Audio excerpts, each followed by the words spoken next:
Hi అండి, అందరికీ నమస్కారం అండి. ఫ్రెండ్స్, మన వీడియోలోనే టాపిక్ వచ్చేసి కాంట్రాక్టు అవుట్సోర్సింగ్ ఉద్యోగులకు సంబంధించిన మరొక ముఖ్యమైన అప్డేట్ అయితే రావడం జరిగిందండి. అయితే ఇందుకు సంబంధించిన పూర్తి వివరాలు అయితే మన వీడియోలో తెలుసుకుందామండి. వీడియో మాత్రం పూర్తి వరకు చూడండి ఫ్రెండ్స్, అప్పుడే మనకి పూర్తి సమాచారం అయితే తెలుస్తుంది. లేట్ చేయకుండా టాపిక్లోకి వెళ్ళిపోదాము. రాష్ట్రంలో కాంగ్రెస్ ప్రభుత్వం అధికారంలోకి వచ్చినాక 3వ బడ్జెట్ ప్రవేశపెడుతున్నది. గత 2 బడ్జెట్లను కూడా పరిశీలించి చూస్తే వైద్య ఆరోగ్య రంగానికి కేటాయింపులు సరిపడా ఉండటం లేదు. పెరుగుతున్న జనాభా, ఆరోగ్య మౌలిక సదుపాయాలు, వ్యాధుల నివారణ, సెకండరీ గ్రేడు టీచింగ్ హాస్పిటల్స్లో వైద్య సదుపాయాలు, సిబ్బంది భర్తీ తదితరాలు మెరుగుపరుచుకోవడం చాలా అవసరం. 2026-27 బడ్జెట్లో నిధులు 10% కేటాయించాలి. అలాగే వైద్య ఆరోగ్య రంగంలో ఉద్యోగుల సమస్యలు సుదీర్ఘకాలంగా పెండింగుల్లో ఉన్నాయి. Permanent, contract outsourcing, scheme workers సుమారు 1,50,000 మంది ఈ శాఖలో పనిచేస్తున్నారు. కాంగ్రెస్ ప్రభుత్వంపై వీరంతా ఎన్నో ఆశలు పెట్టుకున్నారు. సమస్యలు పరిష్కారం కాకపోవడంతో క్రమంగా సర్కారు పట్ల అసంతృప్తి పెరుగుతున్నది. ముఖ్యంగా ప్రాథమిక ఆరోగ్య సౌకర్యాలపై కేంద్రీకరణ తగ్గింది. ప్రతి 20,000 జనాభాకు ఒక పిహెచ్సి ఉండాలి. ఈ లెక్కన 8.14 కోట్ల గ్రామీణ జనాభాకు 1,070 పిహెచ్సిలు ఉండాలి. కానీ 638 మాత్రమే ఉన్నాయి. 400 పిహెచ్సిలు కొత్తగా ఏర్పాటు చేయాలి.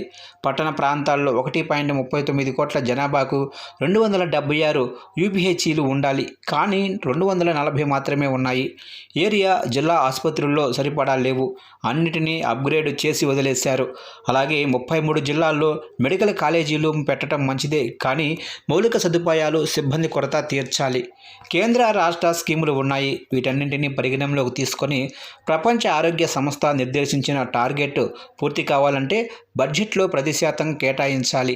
గత 2 బడ్జెట్లో సగటున 4% మాత్రమే కేటాయించటం చూస్తే వైద్య రంగం ప్రభుత్వ ప్రాధాన్యంలో లేదని అర్థమవుతుంది. ఇక రాష్ట్ర ప్రభుత్వ ఉద్యోగుల్లో భాగమే వైద్య ఆరోగ్య ఉద్యోగులు. 2023 జులై నుండి పీఆర్సీ అమలు కావాల్సి ఉంది. దాదాపు 3 ఏళ్లు దగ్గరికి వస్తున్నా అతిగతి లేదు. ఉద్యోగులకు మొత్తం 11,000 కోట్ల బకాయిలు ఉన్నాయి. పెన్షనర్స్ బకాయిలు, రిటైర్మెంట్ బెనిఫిట్స్ సకాలంలో రావటం లేదు. వచ్చే ఆర్థిక సంవత్సరంలో మరో 25,000 మంది రిటైర్డ్ కానున్నారు. మరో 5,000 కోట్లు కావాల్సి ఉంటుంది. హెల్త్ కార్డుల ఉద్యోగ వాటా ధనం లేకుండా ప్రభుత్వమే భరించి ఉచిత వైద్యం అందించాలి. కాంట్రిబ్యూటరీ పెన్షన్ స్థానంలో పాత పెన్షన్ స్కీము రాష్ట్రంలో ప్రవేశపెట్టాలి. అలాగే జీవో 317 బాధితులు వైద్య ఆరోగ్య రంగంలో చాలామంది ఉన్నారు. స్థానికత ఆధారంగా సొంత జిల్లాలకు బదిలీ చేయాలి. వీటన్నింటిపై కమిటీలు వేసి కాలయాపన చేయటం వల్ల ఉపయోగం లేదు. వైద్య ఆరోగ్య శాఖలో కాంట్రాక్టు, అవుట్సోర్సింగ్ ఉద్యోగుల సమస్యలు చాలా తీవ్రంగా ఉన్నాయి. ఒక మాట చెప్పాలంటే వీరంతా వెట్టి చాకరీ చేస్తున్నారు. నేషనల్ హెల్త్ మిషన్లో సుమారు 17,000 మంది పనిచేస్తుండగా అనేక రాష్ట్రాల్లో వీరిని పర్మనెంట్ చేశారు. తెలంగాణలో మాత్రం పరిశీలనకు కూడా తీసుకోవటం లేదు. జీవో 510 ప్రకారం అందరికీ వేతనాలు పెంచాలి. కానీ 4,000 మందికి వేతనాలు పెంచకుండా అన్యాయం చేశారు. ఆరోగ్య రంగంలో క్షేత్రస్థాయి సిబ్బంది పాత్ర కీలకం. వీరి కృషి వల్ల ప్రభుత్వ ఆసుపత్రుల్లో డెలివరీలు పెరిగాయి, శిశు మరణాలు తగ్గాయి, అనేక స్కీములు సమర్థవంతంగా అమలవుతున్నాయి. వీటన్నింటిలో పాత్ర కాంట్రాక్టు ఏఎన్ఎంలది. రాష్ట్రంలో సుమారు 7,000 మంది ఉన్నారు. పర్మనెంట్ వాళ్ళని కలిపిన 10,000 మంది ఉంటారు. సిబ్బంది కొరత ఉంది. పని భారం పెరిగింది. 2023లో 1930 పోస్టులకు నోటిఫికేషన్ ఇచ్చారు. హైకోర్టులో వెయిటేజ్ మార్కుల మీద కేసు నడిచింది.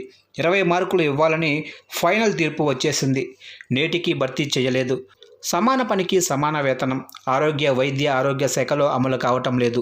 ఇక ఏఎన్ఎంలకు 2021లో పెరిగిన వేతనాల బకాయిలు 33 కోట్లు ఇస్తామని రాతపూర్వక హామీ ఇచ్చి విస్మరించారు. వీరందరికీ 100% గ్రాస్ సాలరీ ఇవ్వాలి. టీఏ, డిఏ, హెచ్ఆర్ఏలు వర్తింప చేయాలి. మెడికల్ సర్వీస్ రిక్రూట్మెంట్ బోర్డు ద్వారా పారామెడికల్ పోస్టులు భర్తీ కోసం 2024 నుండి 3 నోటిఫికేషన్లు ఇచ్చారు. అందులో 1,284 ల్యాబ్ టెక్నీషియన్స్ పోస్టులు భర్తీ చేశారు. 2,322 నర్సింగ్ ఆఫీసర్స్ పోస్టులు భర్తీ చివరి దశలో ఉంది. కాలయాపన చేయకుండా అపాయింట్మెంట్ ఆర్డర్స్ ఇవ్వాలి. కోర్టు వివాదం వల్ల ఫార్మసిస్టు గ్రేడ్ 2 పోస్టులు 732 పెండింగుల్లో ఉన్నాయి. ప్రొవిజనల్ మెరిట్ లిస్టు వెంటనే ఇవ్వాలి. వైద్య ఆరోగ్య శాఖలో మొత్తం 20,000 పోస్టులు భర్తీ చేయాలి. 104 వాహనాల్లో పనిచేసిన 1,094 మంది సిబ్బందిని ప్రభుత్వం డిప్లొమెంట్ చేసింది. 2021లోనే గత ప్రభుత్వం రద్దు చేసింది. వీరికి 2025 ఏప్రిల్ నుండి 11 నెలలుగా వీరికి ప్రభుత్వ వేతనాలు చెల్లించటం లేదు. 108 అంబులెన్స్ సిబ్బంది పట్ల ప్రైవేటు యాజమాన్యం వేధింపులకు గురి చేస్తుంది. పైలట్ ఈఎంటీలకు తక్కువ వేతనాలు కూడా ఉన్నాయి. ఇక కాలు వస్తే 30 సెకండ్లలో బండి కదలాలనే నిబంధన పెట్టి ఆందోళనకు గురి చేస్తున్నారు. 95% ప్రభుత్వ నిధులతో నడుస్తున్న ఈ పథకాన్ని ప్రైవేటు వారికి అప్పగించరాదు. ఇక 102 జనని శిశు రక్షణ వాహనాలలో పనిచేస్తున్న సిబ్బంది 12 గంటలు పనిచేసిన వేతనం మాత్రం 13,000 మాత్రమే ఉంది.